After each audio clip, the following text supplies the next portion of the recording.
राज्यात जिल्हा परिषद आणि पंचायत समितीच्या निवडणुका जाहीर झाल्यानंतर महाड तालुक्यात शिवसेना शिंदे गट व राष्ट्रवादी पक्ष यांच्यात प्रमुख लढत पाहायला मिळाली। महाड तालुक्यात 5 जिल्हा परिषद तर पंचायत समिती 10 गटासाठी निवडणूक पार पडली आहे।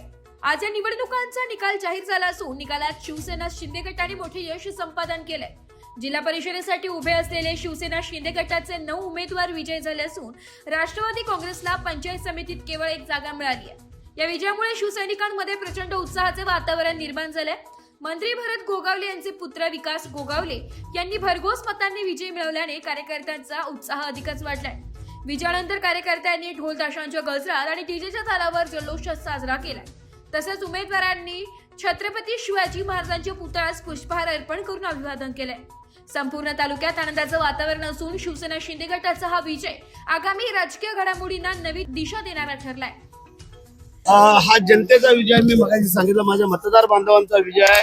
माझे कार्यकर्ते, पदाधिकारी, महिला आघाडी, युवा सेना, शिवसेना आणि प्रचंड मेहनत जे माझ्या कुटुंबाने सगळ्यांनी घेतली, त्याचा हा विजय आहे। आपल्याला सगळ्यांना माहिती आहे की आम्ही जनतेतले कार्यकर्ते आहोत। तुम्हाला माहिती आहे, मी आमदार आहे, मंत्री आहे, संत्री आहे, तरी पण आम्ही कधी तोरा मिरवत नाही, मिरवणार नाही। आणि मी नेहमी जमिनीवरनं चालतो, हे तुम्हाला कल्पना आहे। लोक काय हवेतनं चालतात आणि जे हवेतनं चालणारे होते त्यांना परत एकदा घरी बसवलेलं आहे। आणि जे काय आम्ही जमिनीवरनं चालतोय, जनतेने निवडून दिलेलं आमचं कर्तव्य आम्ही पार पाडतो आणि पुढेही पार पाडणार। तुमचे पुत्र विकास गोगावले निवडणुकीला सामोरे गेले होते, त्यांना निवडणूक येऊ नये यासाठी अनेक प्रयत्न झाले, विजय झालेला आहे। बऱ्याचशा लोकांनी असं पण केला होता की उभरतं व्यक्तिमत्व आताच त्याला कट केला तर मग पुढे कधी भविष्यात होणार नाही, त्यांचे मनसुबे होते।